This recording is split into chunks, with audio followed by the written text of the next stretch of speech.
ভারতে এসে নিরাপদ বোধ করছেন? হ্যাঁ, নিরাপদ বোধ। বাংলাদেশের পরিস্থিতি কেমন? বাংলাদেশের পরিস্থিতি ভালো না। 20 বছর আমি মেম্বারি করেছি, এখন নাই। আওয়ামী লীগের তাড়াই দিয়ে এখন তারা জামাত শিবির বিএমপি তারাই এইসব করতেছে নিজেরা। সন্ধ্যার পরে আমরা বেরোইনি। আপনি বাংলাদেশ থেকে ফিরলেন? বাংলাদেশ থেকে আসছি। আচ্ছা, আপনি বাংলাদেশে থাকেন? হ্যাঁ, বাংলাদেশে। বাংলাদেশের কোথায় থাকেন? আমার বাড়ি এলো নড়াইল জেলায় মিঠাপুর চাকুলিয়া বাড়ি। আচ্ছা, তো মানে ইন্ডিয়ায় আসার কারণ কি? ইন্ডিয়ায় আসছি আমার এই মামা বাড়ি বনগা। মামি শরীর খারাপ, মামা তো ভাই যেজন মারা গেছে, ভিসা আছে 22 দিন, তাই চিন্তা করেছি যে আত্মীয় স্বজন সব এইখানে একটু দেখি আসি, আর ভিসা পাবো কি পাবো না সেইভাবে হলো আসছি। 22 দিন আছে আমার ভিসার। আচ্ছা, মানে ভিসা আবার পাবেন কিনা সেটা নিয়ে খুবই চিন্তিত কি? চিন্তিত আছি তো, চিন্তিত। ভিসা তো হচ্ছে না, ভিসা তো দিচ্ছে না, ভিসা দিচ্ছে না এই মুহূর্তে। বাংলাদেশের পরিস্থিতি কেমন? বাংলাদেশের পরিস্থিতি ভালো না।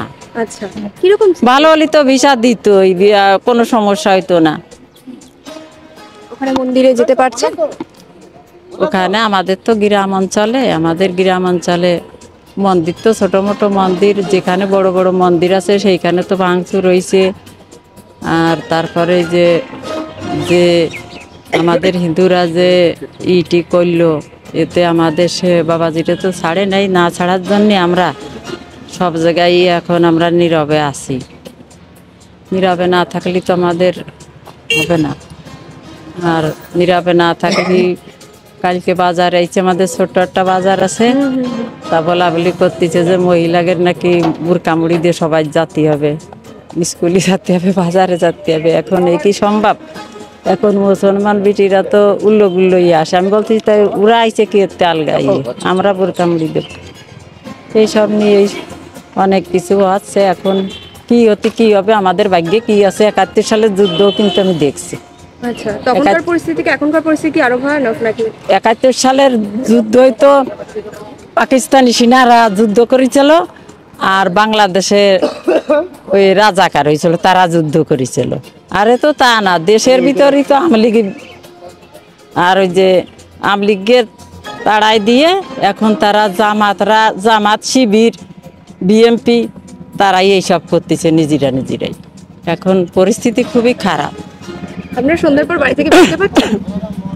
সন্ধ্যার পর আমরা বেরোইনি, যেটা সত্যি কথা, বেরোইনি। কেন যে অবস্থার পর আসি, যাই হোক, আমিও আরো 5 বছর আগে আমি কিন্তু ওই দেশে 20 বছর আমি মেম্বারি করেছি, এখন নাই, এই 5 বছর নাই আমি।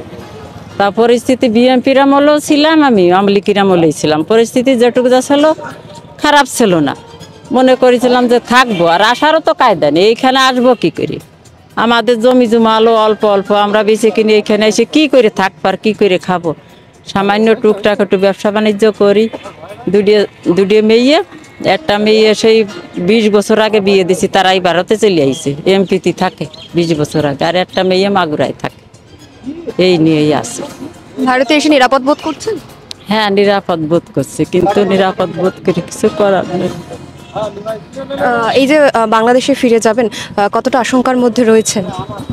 বাংলাদেশে ফিরে যাব, এই যে কথা বলতেছি, কথাও ভাইরাল হয়ে গেলে তাও সমস্যা আছে। সবাই তো চেনবে, ফেস দেখলি চেনবে না, সবাই চেনবে।